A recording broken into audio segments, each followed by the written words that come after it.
What's going on? Episode 124. I hope everybody's having a wonderful day today in this hot weather. Excuse the windows being down, but you know, it's cooking out here. We gotta get a little bit of airflow in this vehicle today. Just a little bit subject on ARM Holdings that we were looking at it. It was around the 105, 110 range, and it had a nice move up in the past couple months. Nice move up. Made a new high of 188, and that's all well and good so long as you sold that, you know, but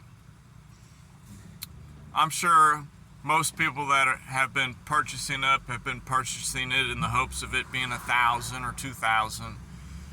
But what makes the difference between an investor and a trader is, you know, this is all just personal opinion, humble opinion. You know, is a trader will say, okay, wow, great, we made another high. Let me go ahead and sell off some. Let me go ahead and sell some of this off. And then they'll wait and maybe get back in. But they'll take opportunity and profit when either or presents themselves. And if you go look at ARM Holdings right now, I mean, you don't even have to look at it on a in-depth chart. You can just go to Google and it'll just pull up a generic chart for you.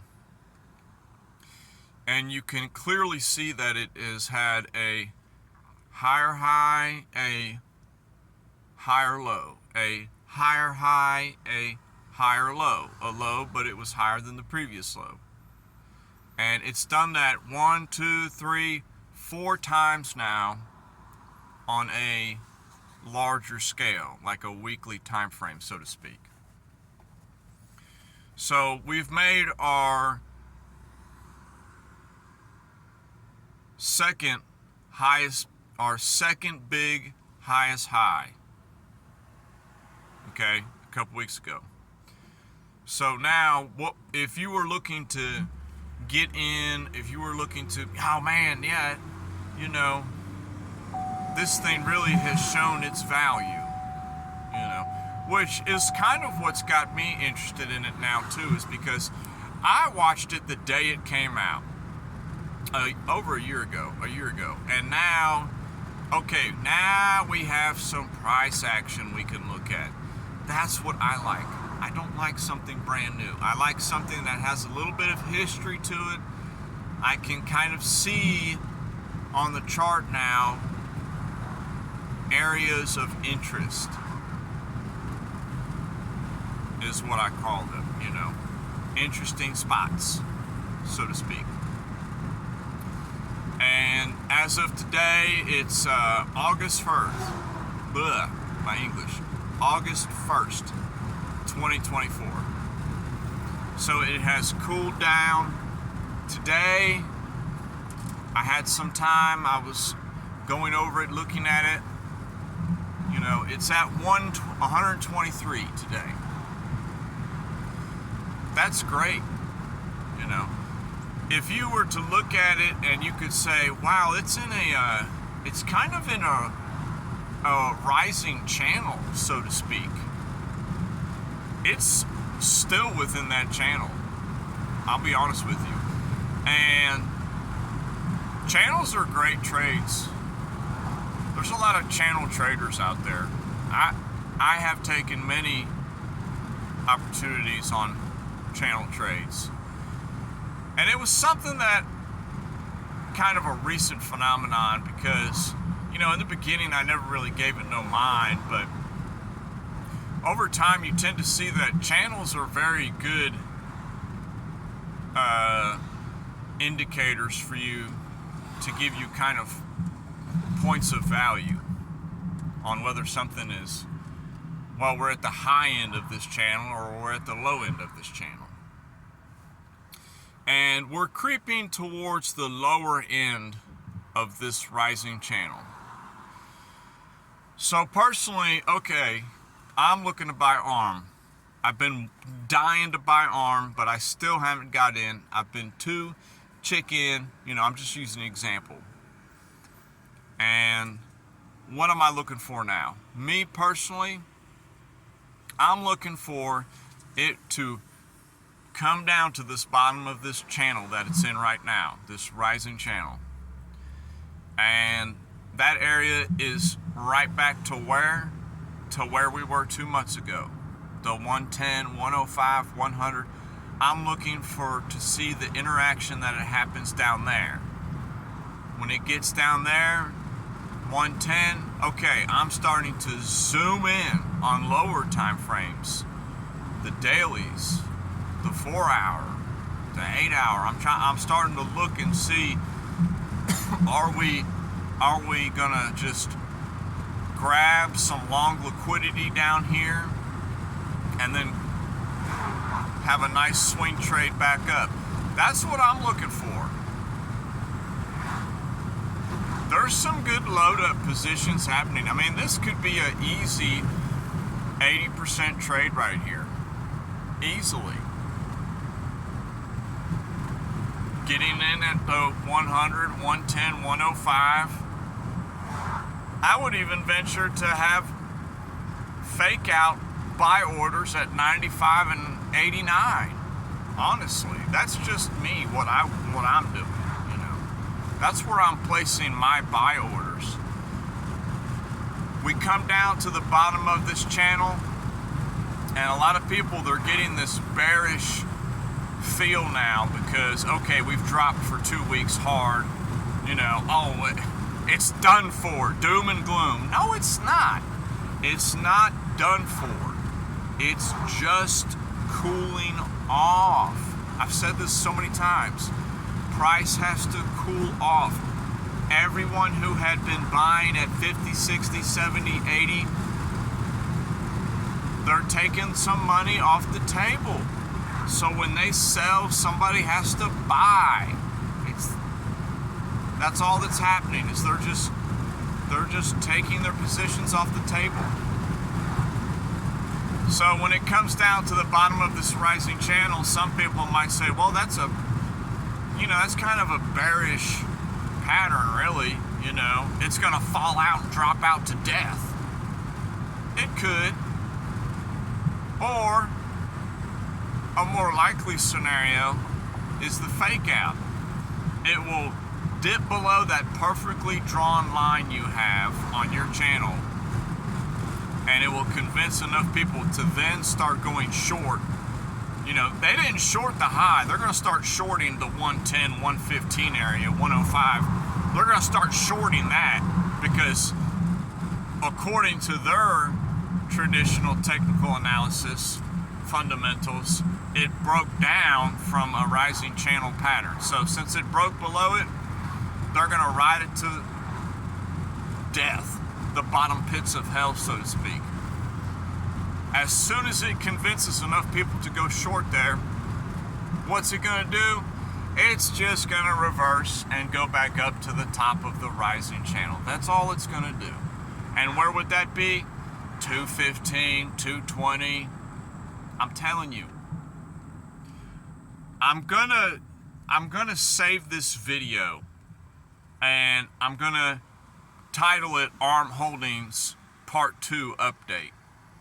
Reason being is for my future reference.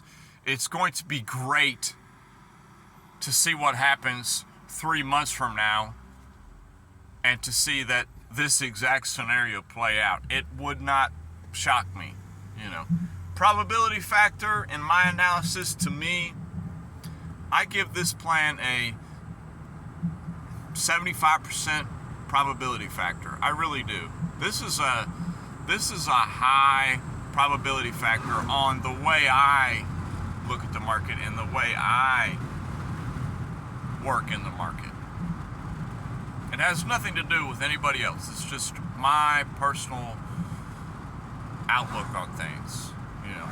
So when I'm talking about videos like this, and I'm talking about being in depth, and I'm talking about all these things when I'm looking at things, you know, what's the purpose of this? Why are you even saying this online, you know?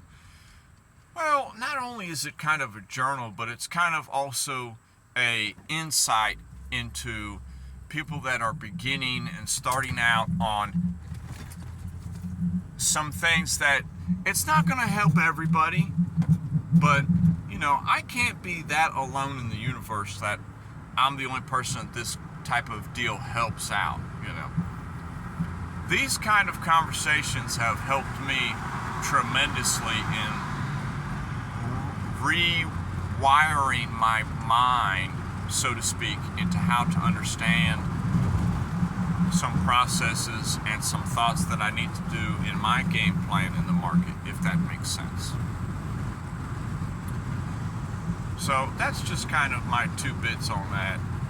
And we talked yesterday about pound dollar in depth. Not in depth, but we talked about it a little bit at the end of the video. We won't go over that today. Another one is, what's the ticker symbol? ETMFG or something. It's an energy index fund on the NASDAQ or the NYSE, one of the two, I forget. I'm pretty sure that's the ticker symbol, but I've been interested in it because it's been holding the $4 range for a couple weeks now. No, not a couple weeks, I apologize.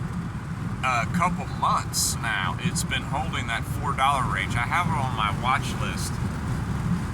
And today it's 360. And if you are a oscillator type trader, the higher time frame oscillators are really in your favor for a move up. That's what has me interested in it, so to speak. Am I looking to take it up to $40? No. No. But there's no reason why we can't test some of those multiple hundred moving averages on the daily and weekly, you know, up there around $12, $13. There's no reason why we can't test that. I see that as a nice take profit area if you were getting in on some of this consolidation that's going on right now.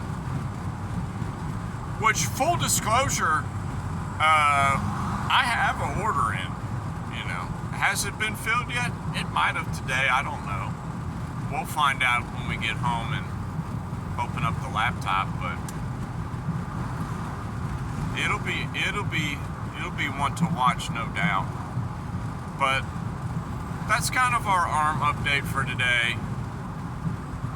We're watching to see what it's going to do at the bottom of this channel. It's kind of retracing down in. We'll see if there's kind of like a fake out or not. And it doesn't matter, even if it breaks out the channel, I still am not shorting it. You know, only looking for longs at this point, being that it's had that nice move up and retracement now. Only looking for longs. Where are we looking for longs? I've already said where I'm looking. You know. Doomsday scenario, yes, there is another area below that I'm interested in on a more heavy load up area, and it could be the shakeout now to get that long money down there on people that were buying at 50, 60, 80. It's hard to tell. Only time will tell. But I love everybody, and I will talk to everybody later.